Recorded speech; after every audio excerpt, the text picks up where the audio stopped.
ونسلم على رسوله الكريم أما بعد فأعوذ بالله من الشيطان الرجيم بسم الله الرحمن الرحيم لئن شكرتم لأزيدنكم ولئن كفرتم إن عذابي لشديد صدق الله مولانا العظيم وصدق رسوله النبي الأمين الكريم وعن واصلة رضي الله تعالى عنه قال قال رسول الله صلى الله تعالى عليه وآله وسلم لا تظهر الشماتة لأخيك فَيَرْحَمُهُ وَيَبْتَلِيكَ أو كما قال عليه الصلاة والسلام رواه الترمذي الصلاة والسلام عليك يا سيدي يا رسول الله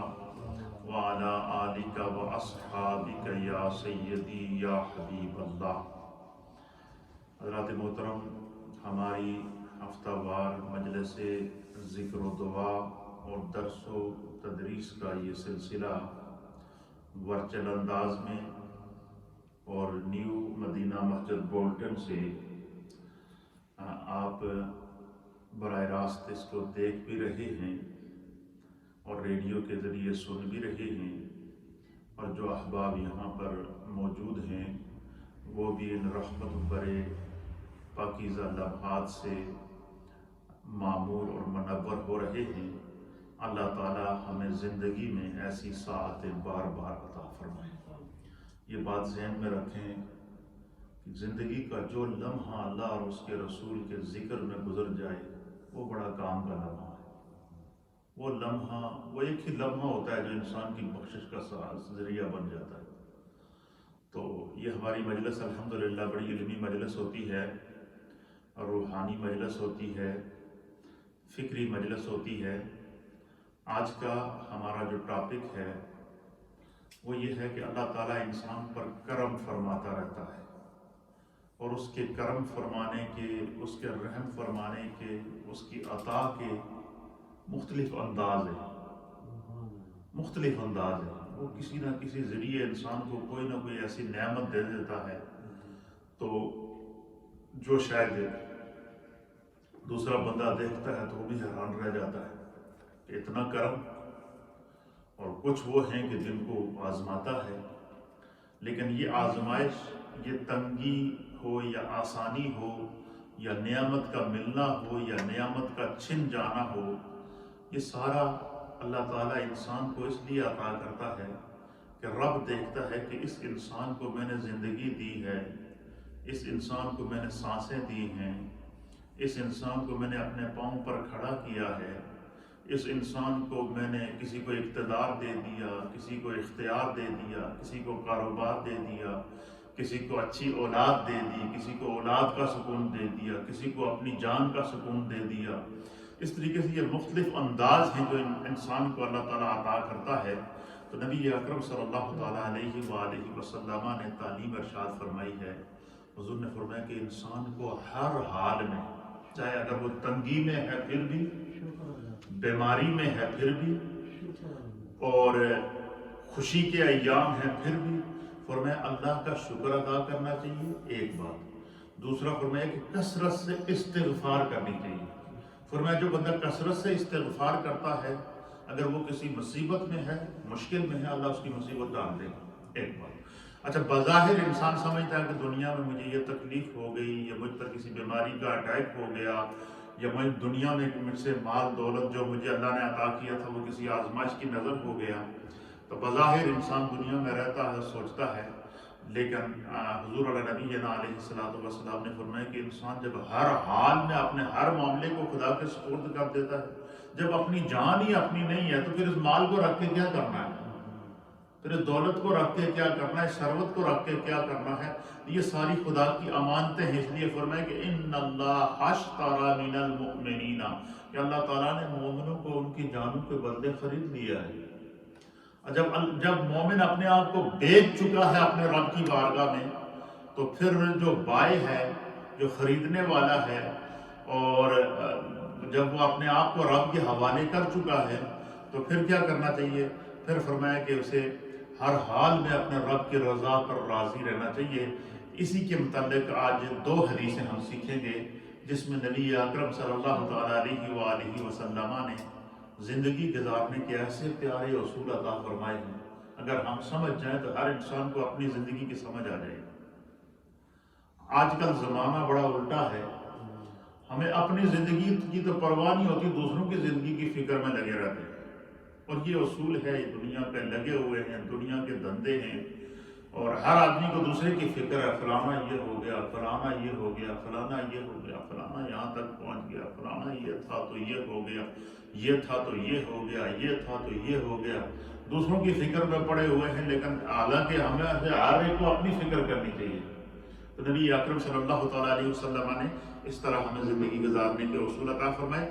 قرآن حکیم فرقان مجید میں سب سے پہلے اللہ فرماتا ہے کہ لَئِن شَكَرْتُمْ لَأَزِيدَنَّكُمْ، کہ جب تمہیں خدا اپنی نعمتیں عطا کر دے نا، یا کوئی کرم کر دے تو اس کا شکر ادا کیا کرو۔ فرمایا جب شکر کرو گے، اچھا شکر کے اندر تکبر نہیں ہوتا، شکر کے اندر انسان یہ اقرار کرتا ہے کہ میں تو اس قابل تھا ہی نہیں، یہ اس کا کرم ہے کہ اس نے مجھے عطا کر دیا۔ ایک بات۔ اچھا اگر کسی کے اوپر کوئی مصیبت آ جاتی ہے، پریشانی آ جاتی ہے، وہ پھر بھی صبر کرتا ہے اور کہتا ہے کہ بارے الہ تیرا لاکھ لاکھ ہے، تو اگر اس حال میں بھی مجھ سے راضی ہے تو میری جان تو میری ہے ہی نہیں، میں اپنی جان کا تو مالک ہوں ہی نہیں، وہ جان ہی تیری دی ہوئی ہے، جب تو نے دی ہے تو جب تو مالک ہے، جب چاہے اسے لے لے۔ فرمایا کہ جب انسان اس انداز سے زندگی گزارتا ہے تو نبی پاک نے فرمایا کہ اللہ تعالیٰ پھر کیا کرتا ہے، اس کے لیے ایسے ذرائع، ایسے اسباب، ایسی راحتیں اور ایسی جو اس کے لیے برکتیں اس کی زندگی میں پیدا کرتا ہے کہ فرمایا کہ جہاں سے اس کو گمان بھی نہیں اور سوچ بھی نہیں سکتا بندہ۔ آپ مجھے بتائیں نا، ہم لوگ کہاں پیدا ہوئے ہیں اور کہاں پہنچے ہیں؟ یہ سارا کرم ہے نا۔ کہاں انسان پیدا ہوا، پاکستان میں دیکھیں، کشمیر میں دیکھیں، انڈیا کے اندر دیکھیں، افغانستان میں دیکھیں، وہ 7 ہمارے یہاں وہاں کہتے ہیں نا فلاں بندہ 7 سمندروں پار رہتا ہے۔ 7 سمندر پار اگر ایک بندہ پیدا ہوا، اب اس کو اللہ تعالیٰ نے کرم کیا، زندگی بڑھتی گئی، ساتھ میں انعامات بڑھتے گئے، کرتے کرتے کرتے کرتے کرتے اس نے ہمیں یہاں پہنچا دیا۔ اچھا جتنا بھی انسان دور چلا جائے، مطلب انبیاء اکرام سے بڑا تو کوئی نہیں ہے نا اس دنیا میں، اللہ کے نبیوں سے بڑا کوئی مرتبے میں تو نہیں ہو سکتا۔ انہوں نے بھی اپنی حصے کی زندگی گزاری، اور جب اپنا جو اللہ کی طرف سے ڈیوٹی تھی وہ ادا کر دی، پھر واپس رب نے بلایا تو لبیک کر کے اللہ کی بارگاہ میں چلے گئے۔ اولیاء کاملین کا یہی طریقہ، علماء عاملین کا یہی طریقہ، تو ہر مومن کا یہی انداز ہونا چاہیے۔ اور ہمیں تو پھر اس سے سبق تو مل گیا نا کہ یہ جو تقریباً 1-1.5 سال سے ہم جو کووڈ-19 کی وبا اور اس آزمائش سے گزرے ہیں، اپنوں کو اپنوں سے تڑپتے ہوئے، جدا ہوتے ہوئے ہم نے دیکھا نہیں دیکھا؟ ایسا وقت بھی دیکھا ہے کہ کل پرسوں کی سوشل میڈیا کے اوپر میں دیکھ رہا تھا، آپ نے دیکھا کہ پاکستان میں ایک سائیکل چلتے تھے جس کو سوراب سائیکل کہتے تھے، تو سوراب سائیکل کا جو مالک تھا اس کمپنی کا، وہ بہت بڑا امیر آدمی تھا، بلینئر تھا، اور اپنے پورے خاندان کو اس نے پروٹیکٹ کیا، اور پوری آج تک اس کی وہ کمپنی چل رہی ہے۔ ابھی تقریباً پچھلے ہفتے میں اس کا انتقال ہوا کووڈ کی وجہ سے، تو ڈاکٹر اس کے بچوں سے اور اس کی فیملی سے یا اس کے جاننے والوں سے، جو سوشل میڈیا کی خبر ہے واللہ اس میں کتنی صداقت ہے، لیکن چونکہ سوشل میڈیا پہ یہ آئی ہے تو ہمیں ہر چیز سے سبق سیکھنا چاہیے کہ ڈاکٹروں نے اس کی فیملی سے، اس کے بچوں سے، ان سے رابطہ کیا، وہ کرنے کی کوشش کر رہے ہیں تو وہ آگے سے فون ہی نہیں اٹھا رہے، وہ بچے جن کے بارے میں ساری زندگی وہ کماتا رہا۔ تو اس طرح کی جب آزمائشیں آ جائیں تو انسان کو اس سے سیکھنا چاہیے کہ آج اگر کوئی دوسرا بندہ اس میں مبتلا ہے تو کیا اللہ مجھے بھی کر سکتا ہے؟ اس لیے خدا کسی کو خوشی میں دیکھو تو دعا کرو اللہ اس کی خوشیاں اور اضافہ کر۔ اور یہ ہمارے دین کا پیغام ہے، کسی کو مصیبت میں دیکھو تو دعا کرو اللہ اس سے کرم کر، اور اپنے آپ کو دیکھو تو یہ دعا کرو کہ اللہ تو جس حال میں خوش ہے، جو میرے حال میں بہتر ہے وہ مجھے عطا فرما۔ یہ ہے عاجزی، یہ انکساری، یہ اللہ کو راضی کرنے کے طریقے ہیں جو میرے مصطفیٰ نے ہمیں عطا فرمائے۔ اب حدیث پاک سماعت فرمائی، امام ترمذی نے سنن ترمذی کے اندر اس حدیث کو نقل فرمایا۔ حضرت واصلہ بن اسقع رضی اللہ تعالیٰ عنہ اس حدیث کے راوی ہیں، آپ فرماتے ہیں کہ قال رسول اللہ صلی اللہ تعالیٰ علیہ وآلہ وسلم، کہ اللہ کے پیارے حبیب لبیب نبی رحمت صلی اللہ تعالیٰ علیہ وسلم نے فرمایا لا تظہر الشماتۃ لأخیک، بڑی پیاری ایمان افروز بات ہے۔ حضور اللہ نبینا علیہ السلام نے فرمایا کہ ایک بات یاد رکھنا، اب قیامت تک آنے والے ہر امتی کو نبی پاک نصیحت کر رہے ہیں، اور ایسی نصیحت ہے کہ اس کو اگر ہم میں سے ہر ایک انسان پلے باندھ لے تو زندگی گزارنے کا اصول بھی مل جاتا ہے، خدا بھی راضی ہو جاتا ہے، مصطفیٰ بھی راضی ہو جاتا ہے۔ اور وہ کیا ہے سنیے، اور یہ بیماری ہم میں سے ہر ایک کے اندر پائی جاتی ہے۔ مطلب کیا، اگر آپ کو مجھ سے کوئی ناراضگی ہے، یا مجھے آپ سے کوئی ناراضگی ہے، یا آپس میں کوئی خاندانی دشمنیاں ہیں، اگر کسی بندے کو جس سے ہماری نہیں بنتی، ہم اس کو اگر کسی مصیبت میں دیکھیں تو ہم خوش ہو جائیں گے، اس دن آ ہوا چنگا ہے۔ اس چیز سے حضور نے منع کی۔ حضور نے فرمایا کہ کسی کی مصیبت، کسی کو مصیبت میں دیکھ کر، کسی کو پریشانی میں دیکھ کر، کسی کو آزمائش میں دیکھ کر، کسی کو تکلیف میں دیکھ کر، بے شک آپ کا دشمن ہی کیوں نہ ہو، اس پر خوش نہ ہونا۔ حضرت میاں محمد صاحب رحمۃ اللہ علیہ نے بھی اس طرح اشارہ کیا کہ دشمن مرے تے خوشی نہ کریے، ایک دن سجنا بھی مر جانا۔ اب یہ دیکھیں، اب یقین کریں آپ صاحب، آپ یقین کریں کہ میں جب نبی پاک صلی اللہ علیہ وسلم کی یہ حدیث پڑھ رہا تھا، یہ حدیث میں نے پڑھی اور میں ادھر سے یہ حدیث پڑھ رہا تھا تو میرے سامنے میاں صاحب کا شعر آ گیا۔ تو میاں صاحب رحمۃ اللہ علیہ کے اس شعر کی مجھے آج سمجھ میں آئی ہے کہ دیکھیں جو صوفیاء اکرام ہوتے ہیں، جن کو اللہ تعالیٰ نے معرفت کی دولت عطا کی ہوتی ہے، اور جن کو اللہ تعالیٰ نے روحانیت کی دولت عطا کی ہوتی ہے، ان کے سامنے سے پردے ہٹے ہوئے ہوتے ہیں۔ یہ ہوتے ہیں، ان کے بارے میں علماء اور محدثین نے لکھا کہ جو صوفیاء ہوتے ہیں یہ مشاہداتی دنیا کے شاہ سوار ہوتے ہیں۔ مشاہداتی دنیا کیا کہ ان کے سامنے سے اللہ پردے ہٹا دیتا ہے۔ کیا کر دیتا؟ پردے ہٹا دیتا ہے۔ یا کسی انسان پر نظر ڈالتے ہیں نا تو اس کی حقیقت کو دیکھتے ہیں اور پھر وہ بولتے ہیں۔ اب میاں صاحب رحمۃ اللہ علیہ نے جب یہ شعر کہا نا تو اب یہ دیکھیں کہ یہ نبی پاک صلی اللہ علیہ وسلم کی اس حدیث کی شرح، اس حدیث کو میاں صاحب نے شعر میں بیان کیا ہے۔ اب پہلے میاں صاحب کا شعر سنیں، پھر میں حدیث کا ترجمہ کرتا ہوں، پھر آپ کو پتہ چلے گا کہ جو اولیاء اللہ ہوتے ہیں ان کی نظر کتنی ہے۔ آپ کیا فرماتے ہیں میاں عارف کھڑی رحمۃ اللہ تعالیٰ علیہ، میاں محمد بخش رحمۃ اللہ علیہ، آپ فرماتے ہیں دشمن مرے تے خوشی نہ کریے، ایک دن سجنا بھی مر جانا۔ کہ دشمن کے مرنے پہ خوشی نہ کرو، آج اس کا نمبر ہے، کل تمہارا نمبر ہے۔ اسی طریقے سے کسی صاحب دل نے کہا کہ اس رنگ بدلتی دنیا میں، اس رنگ بدلتی دنیا میں انسان بدلتے رہتے ہیں، اس رنگ بدلتی دنیا میں انسان بدلتے رہتے ہیں، گھر ایک ہی ہوتا ہے، مہمان بدلتے رہتے ہیں۔ یہ ہے یا نہیں؟ اب مجھے بتائیں، جس گھر میں ہم رہ رہے ہیں، اس سے پہلے ہمارے والدین رہ رہے تھے، اس سے پہلے ہمارے دادی دادا رہ رہے تھے، اس سے پہلے ہمارے پردادا رہ رہے تھے، اب یہ نسلوں سے یہ سلسلہ چلا آ رہا ہے، گھر وہی ہے، جگہ وہی ہے، زمین وہی ہے، مہمان بدل رہے ہیں، آنا جانا لگا ہوا ہے۔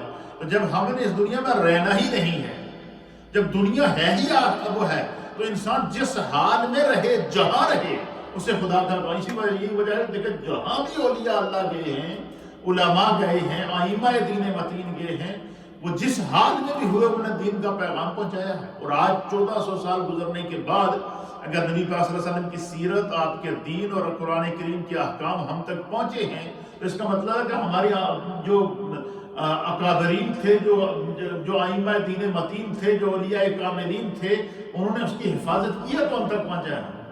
تو اس لیے جو بات انسان کو کوئی پتے کی بات مل جائے تو کوشش کیا کریں کہ اس پتے کی بات کو اپنے مرنے سے پہلے ایک دفعہ کسی دوسرے سے ذکر ضرور کر لیں، شاید وہی ہماری بخشش کا ذریعہ بن جائے۔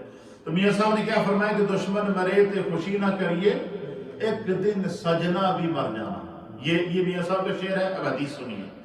حضور اللہ قال رسول اللہ صلی اللہ تعالیٰ علیہ وسلم، نبی اکرم صلی اللہ تعالیٰ علیہ وسلم نے فرمایا لا تظہر الشماتۃ لأخیک، حضور علیہ الصلوۃ والسلام نے فرمایا کہ کبھی بھی اپنے بھائی کی مصیبت پر خوش نہ ہونا۔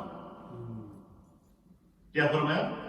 کبھی بھی اپنے بھائی کی مصیبت، بھائی سے مراد یہ ہے کہ کسی بھی مسلمان کی مصیبت کو دیکھو تو اس پر خوشی کا اظہار نہیں کرو۔ ہمارے یہاں ہوتا ہے بعض لوگ حسد کرتے ہیں کہ مثلا یہ بندہ بڑا امیر ہے، بڑا اس کا گزارا بڑا اچھا ہوتا ہے، اور ہماری بعض لوگوں کے ساتھ نہیں بنتی ہے، تو بندہ کہتا ہے کہ بھائی ایک دن ہم دیکھیں کسی اس کو اگر کوئی مصیبت آ جائے، پریشانی آ جائے، تو بجائے اس کے مصیبت میں اس کو نکلنے کی دعا کی جائے تو انسان کیا کرے، جو ہے وہ اس پر خوشی کا اظہار کرے۔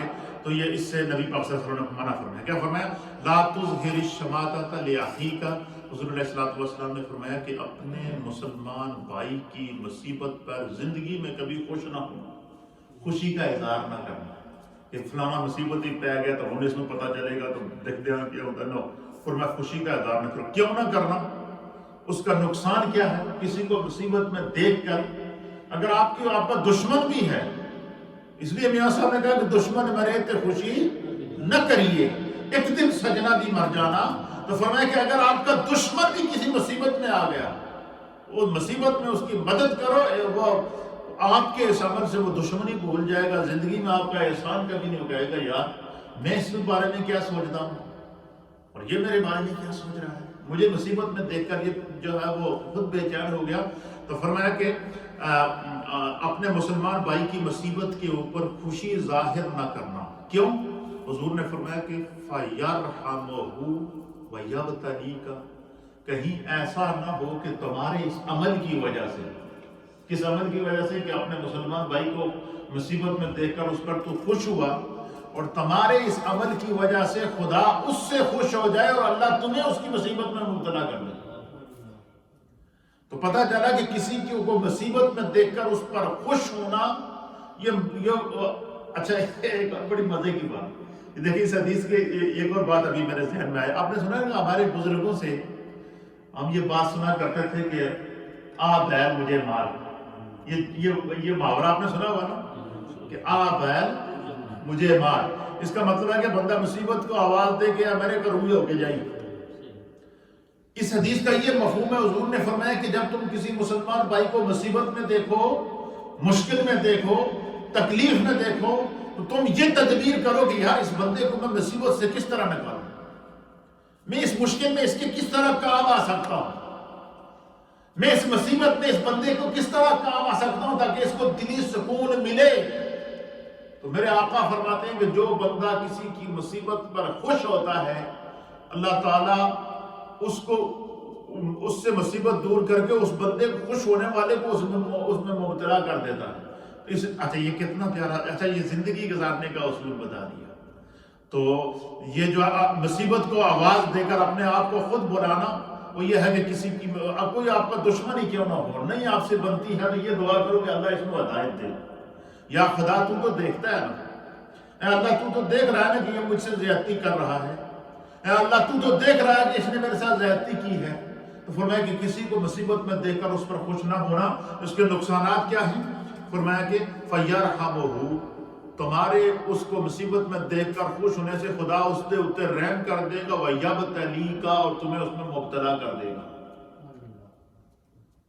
اس کا معنی یہ ہوا کہ کہیں ایسا نہ ہو کہ ہمیں جب کوئی تکلیف پہنچی ہوئی ہے یا ہم کسی آزمائش میں آ گئے تو اس وقت بھی انسان غور و فکر کرے کہ کہیں مجھ سے کوئی ایسا عمل تو نہیں ہو گیا کہ میرا رب مجھ سے ناراض ہو گیا۔ ایک بات۔ دوسرا یہ کہ نبی پاک صلی اللہ علیہ وسلم نے فرمایا کہ مجھے تو مومن کی قسمت پر ناز ہے۔ اب یہ کتنا بڑا جملہ ہے، سوچے تو صحیح۔ حضور نے فرمایا کہ مجھے مومن کی قسمت پر ناز ہے، اور پھر سرکار نے فرمایا کیوں ناز ہے؟ حضور نے فرمایا کہ مومن کی شان یہ ہے کہ جب اسے اللہ تعالیٰ کوئی نعمت دیتا ہے تو وہ اس کا شکر کرتا ہے، اور جب اس سے کوئی نعمت چھن جائے تو وہ اس پر صبر کرتا ہے۔ اور فرمایا خدا نے شکر میں بھی اپنی رضا رکھی ہے، صبر میں بھی اپنی رضا رکھی ہے۔ تو مومن کی زندگی ایسی پیاری زندگی ہے کہ چاہے وہ کسی بھی حال میں ہو، خدا اس سے خوش رہتا ہے۔ کیوں؟ اگر نعمت ملی ہے تو کہتا اللہ تیرا شکر ہے، میں تو اس قابل تھا ہی نہیں، تو نے عطا کر دیا۔ اور نعمت چلی گئی تو کہے اللہ تعالیٰ میں اس پر صبر کرتا ہوں، تو نے دی تھی اور جب تک تو نے چاہا میرے پاس رکھی ہے، اب تو نے مجھ سے بہتر انسان کو عطا کر دی، تو اللہ میں جو ہے وہ تیرا شکر۔ فرمایا کہ جس بندے کو اللہ تعالیٰ کو نعمت عطا کر دے اس پر وہ شکر کرتا ہے، وہ بھی خدا کی رضا ہے، اور اس سے کوئی نعمت یا مشکل یا مصیبت آ جائے تو اس پر وہ صبر کرتا ہے، اس میں بھی خدا کی رضا ہے۔ تو یہ اسلام کتنا سلامتی والا دین ہے۔ دوسری حدیث اس کے بعد ہم ذکر کرتے ہیں، یہ حدیث یہ بھی بالکل اسی سے ریلیٹیو ہے، اسی باب کے اندر اس حدیث کو محدثین نے لکھا ہے، اور اس حدیث کو امام مسلم نے صحیح مسلم کے اندر نقل فرمایا ہے۔ اس کے اندر نبی پاک صلی اللہ تعالیٰ علیہ وسلم نے زندگی گزارنے کا ایک بہت پیارا طریقہ بتا دیا۔ تو پہلی حدیث سے ہم نے دو باتیں سیکھی ہیں۔ کیا بات سیکھی ہے؟ کہ اگر کسی کو مصیبت میں دیکھو، مشکل میں دیکھو، پریشانی میں دیکھو، تو اس کی مصیبت پر خوش نہ ہو بلکہ دعا کرو۔ اگر تمہارے بس میں ہو تو اس کی مصیبت کو دور کرو، اگر تمہارے بس میں نہیں ہے تو یہ کبھی خوش نہیں ہونا کہ آج اس کو پتہ چلے نا، تو پھر کسی کی مصیبت پر خوش نہ ہونا، اور ورنہ اللہ تعالیٰ اس کو مصیبت دور کر کے تمہیں اس میں مبتلا کر سکتا ہے، کیونکہ وہ جب اس نے خوشی بھی دینے والا وہ ہے اور آزمائش بھی دینے والا وہ ہے۔ وعن ابی ہریرہ رضی اللہ تعالیٰ عنہ، حضرت سیدنا ابو ہریرہ رضی اللہ تعالیٰ عنہ سے حدیث کے راوی ہیں۔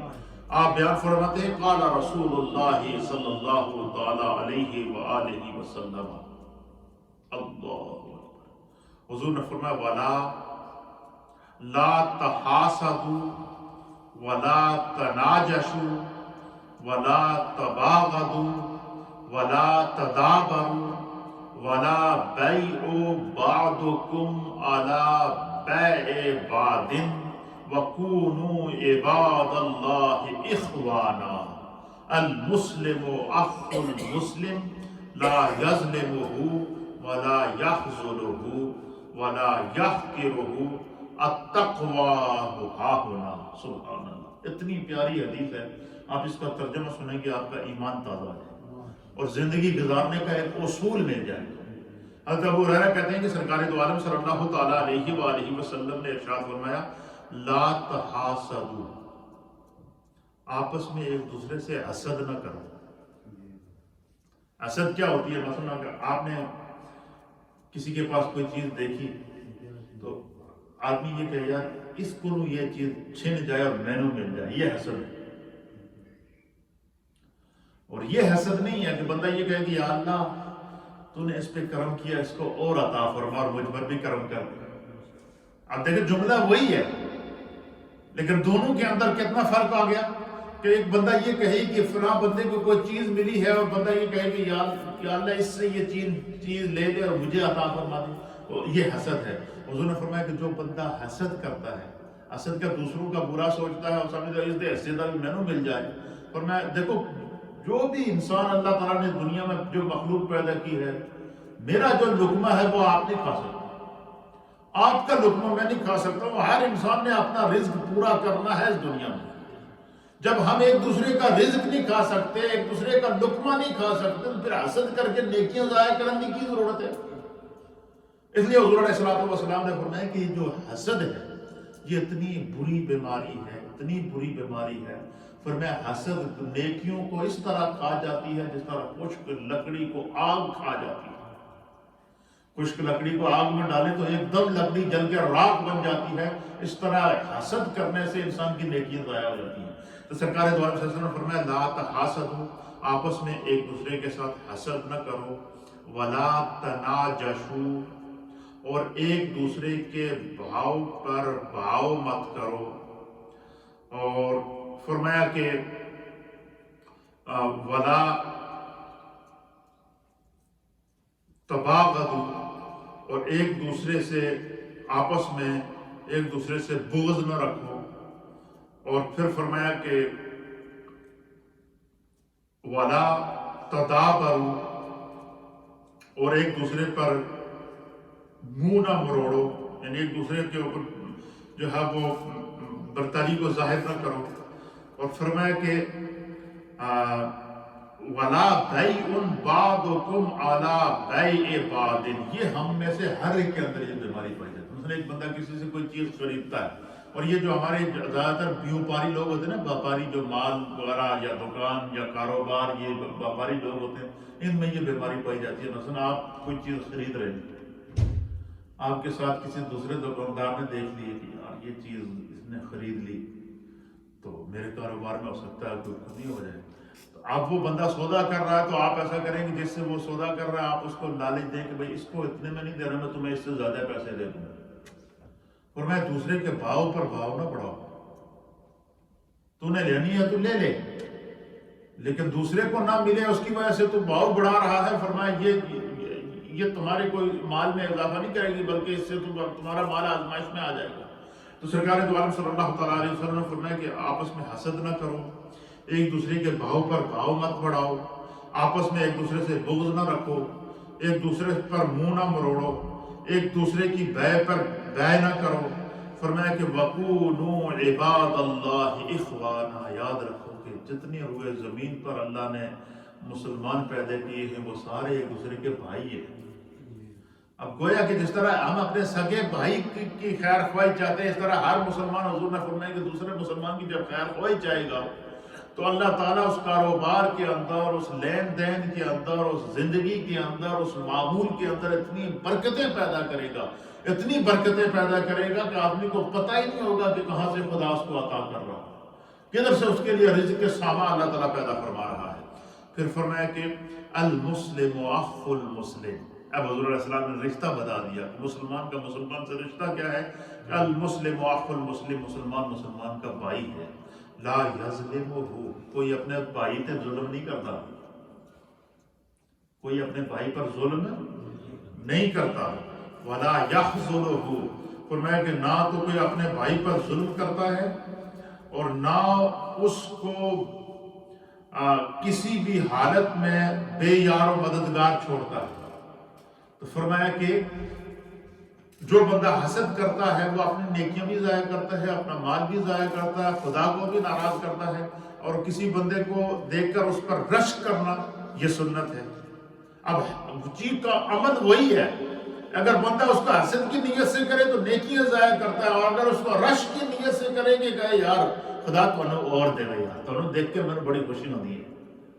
ہم کہتے ہیں نا کہ ہمارے کسی بھائی کو ہم دیکھیں کہ بھائی وہ بڑا اس کا کاروبار ہے، خدا نے اسے حکومت عطا کی ہے، اللہ نے اسے ثروت عطا کی ہے، خدا نے اسے دولت اور ثروت عطا کی ہے، اس کی کمپنیاں چل رہی ہیں، اس کی مارکیٹیں چل رہی ہیں، وہ ہمارا ہی بھائی ہے یار، اللہ اس میں اور عطا فرمائے، وہ ہے بڑا خوش اللہ، یہ رشک ہے۔ فرمایا تم دوسروں کی خیر خواہی سوچو کہ خدا تمہارے لیے اس سے بھی اچھے اسباب پیدا کرے، اور بندہ دوسرے کی مصیبت پر خوش ہو تو فرمایا اللہ اس کی مصیبت تو دور کر دے گا، واپس تمہیں اس مصیبت میں مبتلا کر دے گا۔ تو یہ زندگی گزارنے کے وہ اصول، اچھا یہ ساری وہ کمزوریاں ہیں جو معاشرے میں ہم لوگوں میں پائی جاتی ہیں، بحثیت انفرادی بھی ہم میں پائی جاتی ہیں، بحثیت اجتماعی بھی ہم میں پائی جاتی ہیں، اور ہم ایک دوسرے سے حسد کرتے ہیں، فلاں اتنا بڑا کیوں ہو گیا، فلاں کو یہ کاروبار کیوں مل گیا، فلاں کو یہ دولت کیوں مل گئی، فلاں کو یہ گھر کیوں مل گیا، فلاں کو یہ گاڑی کیوں مل گئی، فلاں کو یہ اقتدار کیوں مل گیا۔ اور حضور اللہ نبی علیہ السلام نے فرمایا کہ کسی کو اگر کوئی نعمت ملتی ہے تو کہو کہ اللہ تیرا شکر ہے، اس نعمت کی حفاظت فرما، مجھ پر بھی کرم کر دے۔ اب یہ حسد نہیں، لیکن یہ بندہ کہے کہ اللہ اس نے کوئی نعمت چھین لے، یہ نعمت چھین کے مجھے مل جائے، فرمایا یہ حسد ہے۔ یہ بندہ گویا کہ اپنی نیکیوں کو بھی ضائع کر رہا اور اپنے آپ کو جو ہے وہ اس کی طرف رکھ۔ پھر نبی پاک صلی اللہ تعالیٰ علیہ وآلہ وسلم نے فرمایا کہ مسلمان بھائی بھائی بن جاؤ، مسلمان کا بھائی ہے، اور بھائی بھائی پر نہ ظلم کرتا ہے، نہ اس کو بے یار و مددگار چھوڑتا ہے، اور نہ کسی کو حقیر جانو۔ یہ ہمارے یہاں ہوتی ہے کہ بندہ دوسرے کو حقیر سمجھتا ہے، اپنے آپ کو سمجھتا ہے، اور ہمارے یہاں تو بالخصوص سب سے بڑی یہ بیماری پائی جاتی ہے برادریوں کے اندر۔ اے فلانی برادری نال تعلق ہے جی، اے جی یہ ہے، یہ فلاں برادری نال تعلق ہے جی، میں تو بڑا راجہ ہوں، میں بڑا سردار ہوں، میں بڑا چودھری ہوں، اے فلاں برادری نال تعلق رکھتا ہے۔ حضور نے فرمایا کہ زندگی میں کسی کو حقیر نہ سمجھو۔ فرمایا جو دوسروں کو حقیر سمجھتا ہے، خدا جس کو وہ حقیر سمجھتا ہے اللہ اس کو بڑا کر دیتا ہے، اور وہ خود جو ہے وہ کسی ایسی مصیبت اور مشکل میں آ جاتا ہے کہ خود اپنے آپ کو مصیبت میں پا لیتا ہے۔ تو ان دو حدیثوں سے ہم نے کیا سبق سیکھا ہے؟ دوسرا یہ کہ فرمایا کہ کوئی بندہ سودا کر رہا ہو، کوئی چیز خرید رہا ہو، تو دوسرے بندے کو جب دیکھ رہا ہے کہ وہ خرید رہا ہے، وہ جا کے اس کو کہے کہ میں تیرے اس نو نہ دیں، میں تمہیں اتنے پیسے دے دیں گا، میں نو دے دیں، فرمایا اس کی شریعت میں اجازت نہیں. جب تمہیں پتا ہے کہ اس سے بات چیت چل رہی ہے، ہاں اگر وہ اس کا سودا نہیں بنتا، وہ چلا جاتا ہے، پھر تم اسے کہو کہ بھائی مجھے اس کی ضرورت ہے، لیکن اس نیت سے بھاؤ پڑھانا کہ یہ چیز اس کو نہ ملے. اور یہ ہمارے یہاں یہ جب بالخصوص جب آکشن وغیرہ لگتا ہے یا اس طرح کی ہوتی ہے، یا جو بیوپاری جو جانوروں کو ان کا کاروبار کرتے ہیں، یا اس طرح کے لوگ جو خرید و فروخت کے اندر مارکیٹ کے اندر رہتے ہیں، اس طرح کی بیماریاں لوگوں کے اندر پائی جاتی ہیں. فرمایا بندہ دوسرے کو نقصان پہنچانے کے لیے بھاؤ بڑھائے، حضور نے فرمایا کہ اس کو تو نقصان نہیں پہنچے گا، وہ اپنا نقصان کر رہا ہے. کوئی ایسی آزمائش آ جائے گی کہ مال ضائع ہو جائے گا، کوئی ایسی آزمائش آ جائے گی کہ نوکری چھوٹ جائے گی، کوئی ایسی آزمائش آ جائے گی کہ کاروبار ختم ہو جائے گا، کوئی ایسی آزمائش آ جائے گی گھر میں بے سکونی پیدا ہو جائے گی. اس لیے نبی پاک صلی اللہ تعالیٰ علیہ وآلہ وسلم نے ہمیں زندگی گزارنے کے اصول عطا فرمائے. تو 2 حدیثوں میں ہم نے 6 سبق سیکھے. پہلی حدیث میں پہلا سبق کیا سیکھا کہ حضور علیہ السلام نے فرمایا کسی کی مصیبت پر خوش نہیں ہونا، اور اگر تم خوش ہو گئے تو فرمایا اللہ اس پر رحم کر دے گا، تو اس مصیبت میں مبتلا کر دے گا، اور خدا ہمیں اس وبا سے بچائے، آمین. یہ پہلا سبق ہے. اور دوسری حدیث میں 4 سبق کیا ہے؟ لا تحاسدوا، حضور نے فرمایا حسد نہیں کرنا. حسد نیکیوں کو کھا جاتی ہے. حسد انسان کے مال کو تباہ کر دیتی ہے، گھر کو تباہ کر دیتی ہے، اولاد کو تباہ کر دیتی ہے، کاروبار کو تباہ کر دیتی ہے، اقتدار کو تباہ کر دیتی ہے.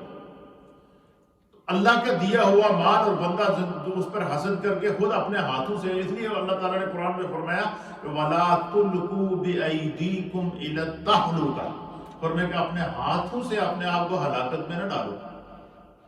بہن مجھے مار والی بات نہ کرو. فرمایا کہ اگر کسی کو مصیبت میں دیکھتے ہو تو اس کی مدد کرو، مدد نہیں کر سکتے تو دعا کرو. اس کی مصیبت پر خوشی کا اظہار کبھی نہ کرنا، اس کی مصیبت پر خوشی کا اظہار کرنا گویا کہ تم خدا کے فیصلے کو چیلنج کرو. اس سے پھر نعمت چھن جاتی ہے اور بندہ مصیبت میں پڑ جاتا ہے. اور بہت ساری بیماریاں، وبائیں ہمارے گھروں کے اندر ایسی ہیں جو بظاہر ہمیں سمجھ میں نہیں آتی، لیکن کہیں نہ کہیں ایسی ہم سے غلطی ضرور ہو جاتی ہے کہ جس سے خدا ناراض ہو جاتا ہے. اس لیے دل کو، جس کا دل صاف ہوگا، نیت صاف ہوگی، ذہن صاف ہوگا، کہ اس کے لیے اللہ تعالیٰ مدد فرماتا ہے. اور تیسری چیز کیا ہے؟ نبی اکرم صلی اللہ علیہ وسلم نے فرمایا کہ ایک دوسرے کے پر بھاؤ مت بڑھاؤ. یہ بھی دیکھیں ہمارا، اور اچھا یہ بظاہر یہ چھوٹی سی بات ہے، آپ کو نظر آ رہی ہے، 2 جملے ہیں، ایک دوسرے پر بھاؤ نہ بڑھاؤ. اب اس کا جو وسیع معنی ہے، اس کے اندر جو حقیقت چھپی ہوئی ہے، وہ کیا ہے کہ روئے زمین پر جتنے بھی لوگ کاروبار کرتے ہیں یہ ان کے لیے نصیحت ہے. جتنے بھی لوگ مارکیٹنگ کرتے ہیں ان کے لیے نصیحت ہے. جتنے لوگ جو ہے وہ لین دین کا کاروبار کرتے ہیں ان کے لیے نصیحت ہے. حضور نے فرمایا کہ کسی کے بھاؤ پر بھاؤ اس نیت سے نہ بڑھاؤ کہ یہ مال اس کو نہ ملے. فرمایا کہ یہ اس سے پھر تم اپنا کاروبار بھی ضائع کر رہے ہو اور خود اپنی مصیبت کو اپنے بلا رہے ہو کہ میرا کاروبار تباہ ہو. کئی لوگوں کے دیکھتے دیکھتے ہم نے دیکھا کہ وہ لوگ جو لاکھوں روپے زکوٰۃ نکالتے تھے، ایک ہی جھٹکے میں کوئی سیلاب آ گیا یا زلزلہ آ گیا یا کوئی ایسی مصیبت آ گئی کہ پورا کا پورا کاروبار، ہر چیز تباہ ہو کے بندہ واپس روڈ پر آئے. یہ دیکھا ہم نے، یہ منظر اپنی آنکھوں سے. یہ جب سیلاب آئے تھے تو لوگ مکانوں کی چھتوں پہ کھڑے ہو کر ترس رہے تھے، اوپر سے کوئی ہیلی کاپٹر آئے، کوئی بسکٹ پھینکے، اور خود بلینئر تھے، بینک بھرے ہوئے تھے، لیکن ایک بسکٹ کے محتاج تھے. کیوں؟ آزمائش آ گئی، پریشانی آ گئی، تکلیف آ گئی. اس لیے فرمایا کہ ایک دوسرے پر بھاؤ نہ بڑھاؤ. فرمایا کہ مسلمان کا بھائی ہے، اور پھر ایک دوسرے سے حسد نہ کرو، ایک دوسرے پر ظلم نہ کرو، ایک دوسرے کو جو ہے وہ حقیر نہ سمجھو. پھر نبی پاک صلی اللہ علیہ وسلم نے فرمایا کہ یہ ساری دولت پتہ ہے بندے کو کیسے ملتی ہے؟ کہ بندہ ان تمام جو بیماریوں سے بچ جائے. حضور نے فرمایا کہ دل میں تقویٰ پیدا کرو. فرمایا جس دل میں خوف خدا ہوگا وہ دل کبھی کسی کا برا نہیں سوچتا. اور حضور نے فرمایا کہ التقویٰ ہا ہونا، اس طرف سینے کی طرف اشارہ کیا. حضور نے فرمایا التقویٰ ہا ہونا، التقویٰ ہا ہونا، التقویٰ ہا ہونا. 3 دفعہ اپنے سینے کی طرف، دل کی طرف اشارہ کر کے، سینے کی طرف اشارہ کر کے حضور نے فرمایا کہ تقویٰ یہاں ہوتا ہے۔ کیا مطلب ہے؟ ہر آدمی کے اندر اس کا مفتی چھپا ہوا ہے، ہر آدمی کے دل کے اندر جو ہے وہ اس کی جو سوچ ہے وہی اس کا اخلاق ہے، اس کی جو سوچ ہے وہی اس کا کردار ہے، اس کی جو سوچ ہے وہی اس کی زندگی ہے۔ تو فرمایا کہ تقوی کا نور جس کے اندر آ جائے، ان اکرمکم عند اللہ اتقاکم، فرمایا جس کے دل میں تقوی ہوگا، بے شک وہ غریب ہی کیوں نہ ہو، وہ اس بادشاہ سے بلند ہے جسے اللہ نے اقتدار دیا ہے، وہ تقوی سے خالی ہے۔ وہ اس کاروبار والے اس بڑے سیٹ سے بلند ہے کہ جس کا اربوں اور ملین اور بلینئر کے اندر کاروبار ہے، لیکن دل تقوی سے خالی ہے، خوف خدا سے خالی ہے۔ فرمایا جس دل میں خوف خدا ہوگا وہ اپنے مال سے زکوٰۃ نکالے گا، وہ دوسروں کی خیر خواہی سوچے گا، وہ جو ہے وہ دوسروں کے بارے میں بہترین سوچے گا۔ تو یہ ان 2 حدیثوں میں کتنے زندگی گزارنے کے اصول ہر انسان کو بتا دیے۔ ایک عام آدمی کو بھی زندگی گزارنے کا اصول بتا دیا، کاروباری آدمی کو بھی زندگی گزارنے کا اصول بتا دیا، ملک کے سربراہ کو بھی زندگی گزارنے کا اصول بتا دیا۔